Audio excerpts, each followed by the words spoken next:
Limbdi Ahmedabad highway પર કાનપરાના પાટિયા નજીક અકસ્માત સર્જાયો, જેમાં 20 ઉપરાંત લોકો ઈજાગ્રસ્ત બન્યા હતા। ત્યારે આ બાબતે વાત કરવામાં આવે તો લીંબડી અમદાવાદ હાઈવે પર અકસ્માતનો સિલસિલો યથાવત જોવા મળી રહ્યો છે। ત્યારે વધુ એક અકસ્માત સર્જાયો હતો, જેમાં મધ્યપ્રદેશથી મજૂરી અર્થે જઈ રહ્યા હતા ત્યારે લીંબડી નેશનલ હાઈવે પર કાનપરાના પાટિયા નજીક લક્ઝરી બસ અને ટ્રક વચ્ચે અકસ્માત સર્જાયો હતો, જેમાં 20 ઉપરાંત લોકો ઈજાગ્રસ્ત બન્યા હતા।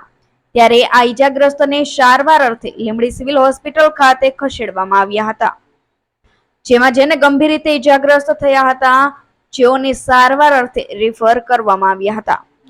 ત્યારે ખાસ કરીને વાત કરવામાં આવે તો લીંબડી સિવિલ હોસ્પિટલમાં ઓર્થોપેડિક ડોક્ટર નહીં હોવાના કારણે લોકોને ભારે હાલાકી ભોગવવી પડી રહી છે અને સામાન્ય ફ્રેક્ચરથી પણ અમદાવાદ અને સુરેન્દ્રનગર રિફર કરવામાં આવે છે।